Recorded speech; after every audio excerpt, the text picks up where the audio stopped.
Hi guys, I'm back at it again with another video, and in this video, as you can tell by the title, I'll be talking about how to deal with death and my personal experience with losing someone close to me. So make sure that you like, comment, subscribe to my channel, and we're just gonna get right into this video. First and foremost, before I start this video, I just want to say that I was led to do this video, and everything in this video is going to be from my personal experience, okay? So I'm not just talking on a whim, but I've actually and genuinely experienced the same pains that you may be experiencing or someone that you know may be experiencing, and I hope this video helps or encourages someone to get through it and push through. I just want to start off by saying I never really lost someone close to me. My aunt passed away and I was very young. I was about 10 when she passed away, and for most of my life she was present, but I didn't feel like I had a bond the way everyone else had a bond with her. I think it was because I was just very young, and when she passed away I didn't really understand the concept of death, but during that time I still felt pain and I felt hurt because she was close to me. That was the closest death had got to me. It was sad and depressing. However, because I didn't have a bond with her, it didn't impact me as hard as when my grandmother passed away. At the age of 10, I really didn't understand the concept of losing someone. All I knew is that I was hurting and I didn't want to hurt anymore. And I also didn't want to see my family in pain, because a lot of my older siblings was very close to her, and she had children and stuff like that that missed her dearly, along with myself, you know. So during that tragic time, I said this prayer at night, I believe before the funeral, or maybe after the funeral of my aunt. Like I said, I was 10. I really didn't understand what was happening completely. I didn't understand the reasoning behind it. It really didn't like click to me. And I remember I was in my bed one night and I was crying. I was just crying, and I decided to pray. Now, all I really knew is that, you know, my mom told me that, you know, prayer helps, and that I was supposed to pray every night before I went to bed. So that's all I really knew. I was just doing what I was taught for so long. And this prayer that I said that night, I told God to take me instead.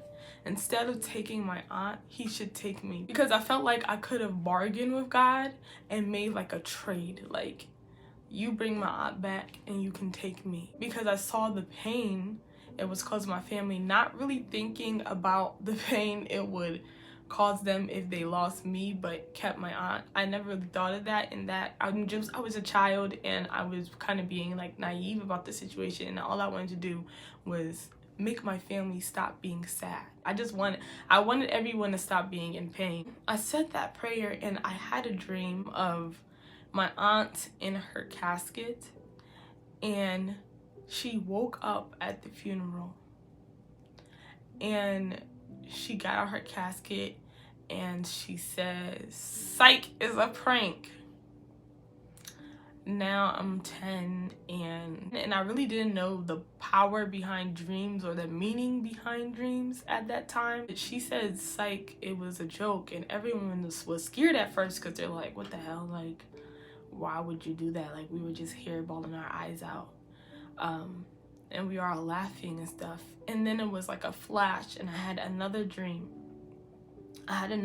That we were putting her into the ground, and as we were putting her into the ground, the casket started to shake and she broke out. And I really didn't tell anyone about that dream. I just kept it with me and, you know, went on with my merry life. But that was really my first experience with death. And as time went on, I felt like that was kind of like my childhood self not accepting the fact that my aunt was gone. I just wasn't able to accept.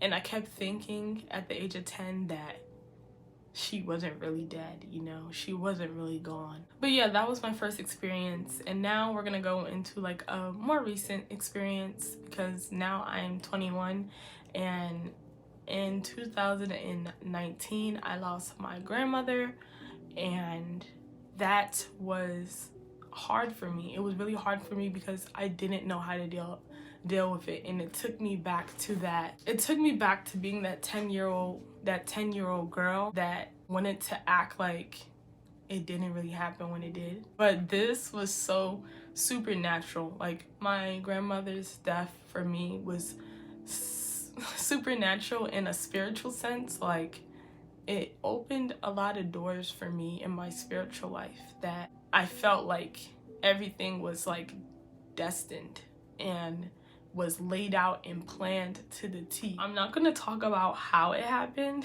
because I don't want to get emotional, but I want to talk about the emotions and the experiences that led up to the day that she passed. She was in the hospital for a few weeks. I'm not sure the exact number of weeks that she was in the hospital. And when I found out she was in the hospital, like, I was like praying for her, keeping her in my prayers constantly. In the beginning, it felt like, you know, my grandmom always gets sick, you know, she always gets sick and she always like injures herself, but she always like gets through it. Like, this lady, nothing can break this lady. Like, I was taking it lightly, you know, because I'm like, you know, God got this lady. Like, she's a God-fearing woman and she's good. I kept thinking back to when I was 10 and my aunt died. My grandma was unable to make the funeral because she was in the hospital and she was sick. So she had to watch the recording of the funeral instead of being at her daughter's funeral. And I remember during that time, I think they told my grandma that she wasn't going to live past, you know, six months or a year because she was so sick. Now, this is what the doctor said. But the thing about it, we were in 2019. I'm like, the doctors told my grandma she wasn't going to make it back in 2010. This lady lasted 9 years. Like, God blessed her with 9 more years. Like, she was given 9 more years. At the end of the day, I don't care what the doctors say, is what God has to say about this situation. I had faith in the sense that I believed in a God that was going to take care of his people. And knowing that my grandma was a God-fearing woman, I knew that he was going to take care of her. So when I said I was taking it lightly, I would make it seem like I was taking it like for a joke, but I was taking it by faith, let's say that. So I was just praying for her, keeping her in my prayers. But then as time got closer and closer, I would call like my family or they would call me and I would ask about my grandma, like, is she okay? And they would say, yeah, you know, she's getting better, or like, you know, we're hanging in there, like just saying things. And the more I asked the question, the more I felt this like knife in my heart, like this sharp pain in my heart, as if they weren't giving me the whole truth. Now, this is my freshman year of college, and it's getting closer to finals week at this time. I'm keeping my grandma in my prayers. Like, I'm going to Bible study. I'm asking people to like keep my grandma in their prayers, you know, just staying like prayed up and trusting in God that whole time. But as the day got closer and closer, I remember it got to the point where I was like, now, I've been asking these people way too many times how my grandma is doing. They give me the same answer, but it don't seem like it's right. Like, I feel like something's off. So I start praying and I start crying out to God and saying like, God, like my grandma loves you, like protect her, like heal her, whatever's in her body that's not functioning the way it's supposed to, like just remove it, heal her, like fix her. I don't care what the doctors say, like just fix her. I remember saying a prayer like that, and as I'm praying, at the end of the prayer, I said, but God, if it's your will, let it be done. And as time continued to get closer and closer, I stopped praying so much for, you know, I want this, like this is what I want you to fix my grandmother. And I started praying for, let your will be done. So I went about my days regularly, went to class, went to work, you know, did what I did on my regular schedules and stuff like that. And then came my last final day. And I don't really know what day that was, like day of the week that was. But it was my last final day. I believe it was like May 9th or something like that. I took my final, but that day I felt like sharp pain in my heart. Like, you ever got a your heart broken? And I felt that in my heart. Like, I felt that, like, that sharp pain, like my heart was physically breaking. And I was like, why am I so sad today? Like, I completed my finals. Like, that's a relief. Like, why am I so sad today? I even recorded a YouTube video that day. I know, like, what the look was and everything, because I was like, you know, let me get my spirits up and record a video. I recorded a video that day and everything, because I'm like, something ain't right. And the next day when I woke up, I was feeling sad. I was feeling like I needed to like cry, like just cry, right? As I was praying that morning, I even started to cry. And then I knew I had to meet up with a friend, and we met up, we talked and everything. It was a great, you know, little breakfast / lunch. And I just felt so sad for these 2 days. Like, I felt so sad. And the following day, after that day, I knew my sister was gonna pick me up. So I think it was that same day that my mom put up a post saying, I love you, but God loves you more. And I'm like, like, what? Why would she post that? Like, I understand the concept of it, and it's, anyone can say that on any day, but that day when she posted that, my feelings was hurt. Like, I'm not even gonna lie, my feelings was hurt. And I was like, why would she post that? Same day, I think Alexis asked me, she was like, she said, you call your grandma Nana? And I said, yeah, I call her Nene. And she was like, oh, okay.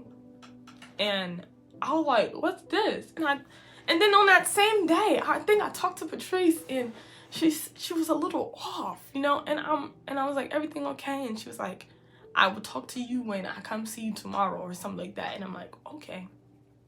I'm like, I already been feeling this sharp pain in my heart, like it was breaking, and now everyone is acting funny. Something gotta be up. I went to sleep that night. I'm sorry. I feel like I'm about to cry. I went to sleep that night and I had a dream. And the dream felt so real. The dream was, I was like in the hospital when my grandma passed away. I was in the hospital with her, and I saw her take her last breath. I wish I had my prayer book from freshman year, because I have like 5 prayer books. It's very powerful to write down your prayers and dreams. And I believe I wrote it down in one of those books. And the dream was, I saw my grandma laying in the hospital bed, and I saw the last breath she took. I saw everyone in the room, facial expression, everything exactly the way it happened, as if I was there in that hospital room. And I was crying.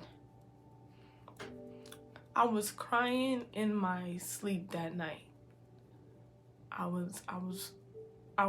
think I even woke up in the middle of the night just crying. But it's as if God didn't want me to miss out on that moment, because he knew it would mean something to me. But even after I got that confirmation in that dream, I kept praying that it was wrong and my grandma was still alive. But in my heart, I knew that dream was real. I knew it was real, and I knew that my grandma was gone. Packed my stuff up. My sister came to get me. We put everything in the car. They were all like happy and stuff. And when we got in the car, whew, this is harder than I expected. When we got in the car, they told me my grandma had passed. And I was sad and I started crying, but I cried for a short time. And I wiped my face and I was calm, because I already knew. God had already gave me, you know, that confirmation, letting me know that she was with him now. So I was sad, but I wasn't crying, which I'm a big crybaby. So the fact that I wasn't crying was weird to me. But that night, as I tried to close my eyes and go to bed, I couldn't sleep, and I could not stop crying that night, and I didn't want to be alone. So I went in the room with my sister, but she was so tired that she didn't even realized that I was the one laying next to her crying, and she thought I forgot what she thought. I think she said she thought I was like a ghost or an angel or something like that. I couldn't stop crying that night. And I understood that this was God's will. And this was something that was the best decision for my grandma. Like, that was her destiny. Her job here on this earth was done. But I was sad because physically I still wanted her presence with me. I felt like I couldn't have that anymore. And all I was left was memories. I would write in my journal, tears pouring down my face, and I'm just praying to God and writing and crying. And I couldn't stop. I cried myself to sleep that night because I felt so heavy. I was even talking to God like, why do I even feel this way when I know this is your will? Like, it almost felt as if I was being selfish because I'd rather have my grandma and watch her suffer on dialysis than let her be at peace with God. And I also felt this doubt that I knew was from the devil because I'm like, I prayed to you and my grandma is gone. I asked you to heal her and you took her from me.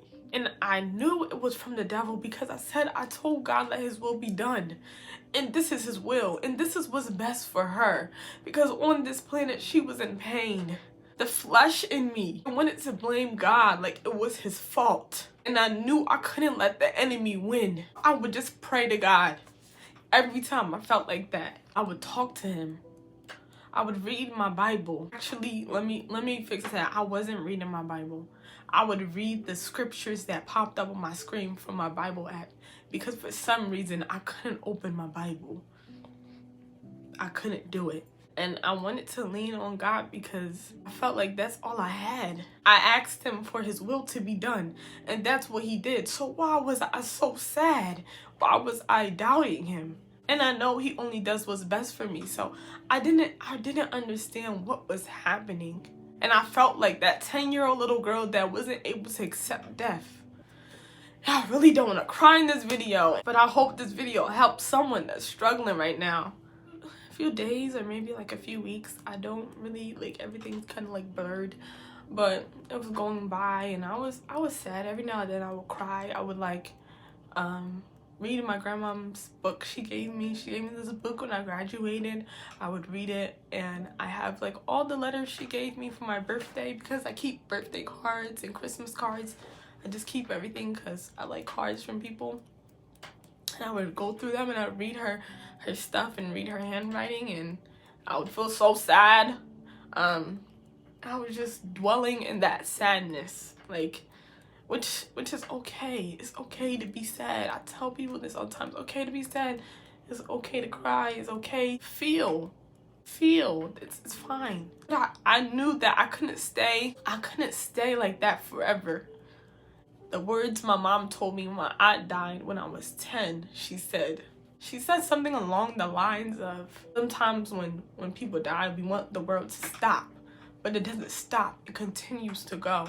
And I kept thinking about that. Like, right now I'm sad and I want the world to stop. I don't want to worry about work, school, money, none of that. I want the world to stop so that I can dwell in this pain. But I knew that wasn't going to happen. The world was going to continue to go on with or without me. As it led up to my grandma's funeral, we were spending more time with one another.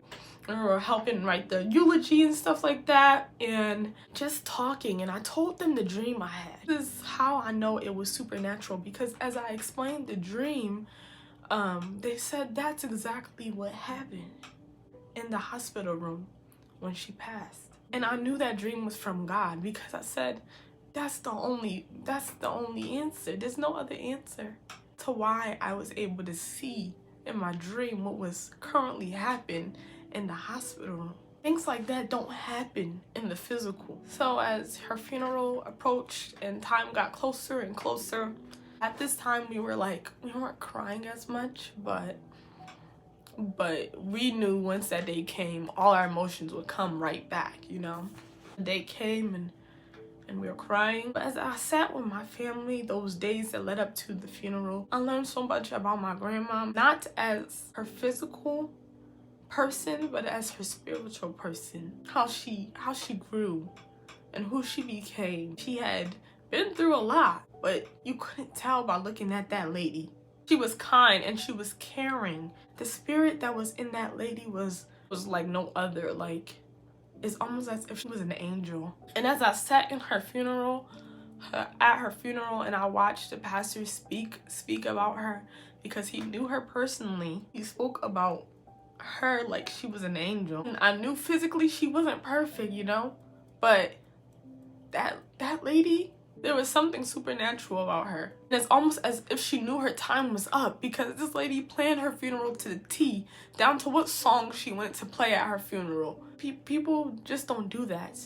And as we sat there that night and we talked about her, my mom would say, like, recently, like the past couple of days, she just been talking about how if I die, you know, this is what I want to happen, you know, this is what happened. And it's because she was so close to God and she was so spiritually awakened that she knew her job here on this earth was done. And the message that the pastor gave us at her funeral, although I don't remember it word for word, but he basically told us that just as she was close to God, she wanted that for us. Skipped over the wake.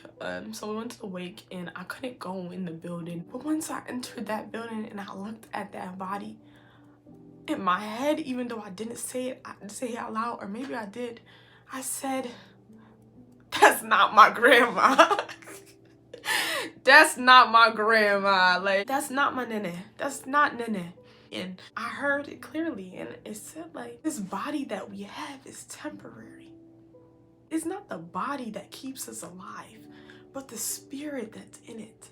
And once my grandma's spirit was gone, once she transcended to heaven, her body was nothing. The body that was in that casket wasn't my grandma. It didn't even look like her. There's a verse in the Bible that says, don't fear someone that can kill the body but not the soul, but fear the one that can kill both body and soul. And like I said in this video, my grandma was God-fearing, and her body was only alive because of the spirit that was within her. Once the body was dead, if she wasn't of God, her spirit would have been dead too. But in the presence of that entire couple of weeks, I knew her spirit was alive because everything was so supernatural. Although her body died, her spirit was thriving. And I believe it was that night or a few nights after that that I went into her room for the first time. I went in the room and I was like looking at photos and stuff and things, and she would write down Bible verses on like sticky notes or like old paper and stuff. And some of it was sticky because my grandma loved tea and she would waste tea everywhere. Even the dresser that her medicine and stuff on was so sticky. Like, and I was going through her papers and stuff. I was finding like Bible verses and her favorite gospel songs. She was a good singer. Like, she could sing. Like I said, this lady, it was almost as if she was an angel. She could sing so good, and she had songs, all these like little songs. I think she even had Father Abraham written somewhere, because I guess she was like leading kids club at her church. And I found her Bible. And I was looking for something to keep of hers. I was like, nobody's gonna take the Bible. Her name is engraved in the Bible, like Mrs. Florine Williams. Like, who has their name engraved in their Bible? Like, it was different. I took the Bible in hopes that I would read it and it would push me to read my Bible more, because 2019 I wasn't really reading my Bible the way I should be, and I would read it here and there, but I was going through a lot of dry seasons where I wasn't reading it and I couldn't understand it. And so I got the Bible in hopes that it would push me to read it, whether it was in remembrance of her or whether I just wanted to read my Bible, you know what I mean? When I first got the Bible, I was not able to read it. I couldn't open it. I would just look at it because I didn't want to open it, and it reminded me of her, and I started to cry. But it got to a point where I would read this Bible, man.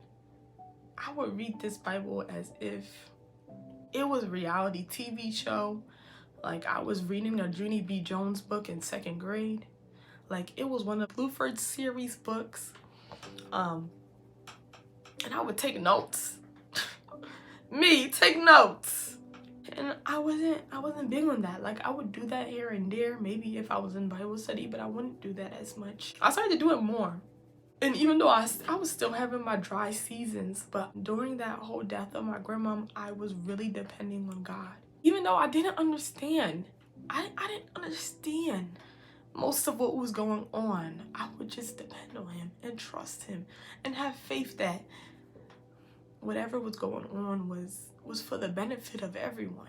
And I think it got to a point that I wasn't even hurting anymore because like my grandma was gone, because I understood that she was at peace and she was in a better place. But I was hurting more because I knew my mom was in pain and she didn't understand it, or maybe she didn't want to understand it the way I did. But I also understood that if I lost my mom, like, I would probably feel the same way she felt.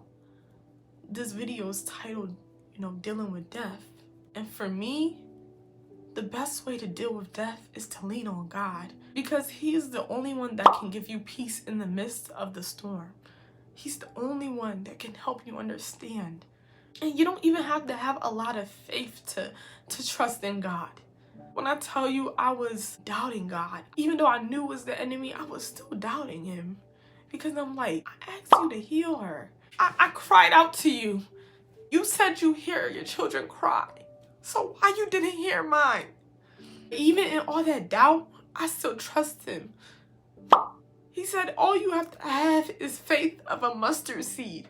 If you just have faith of a mustard seed, it's so tiny that if I dropped it on this floor, I probably wouldn't find it again. But if you just have that much faith, he can bring you peace in any situation, not just death. But since this story is about death, this video is about death, he can return that joy and that peace that you thought you lost when you lost that person.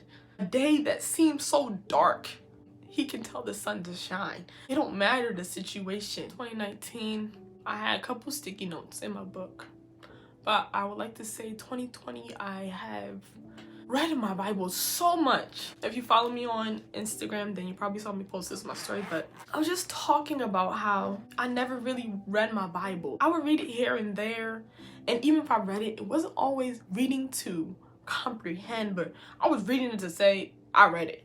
I was making an effort to build my relationship with God, but it's no purpose in reading your Bible if you can't understand it.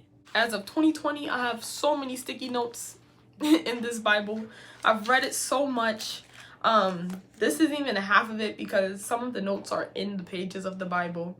I've read so many stories that are so funny. Like, y'all don't even get the half of it. I say all this to say the best way for you to get through death is with God. Even if it's like a little bit of faith. Even if you're doubting him. Like, even if you're scared. Like, even if you don't understand.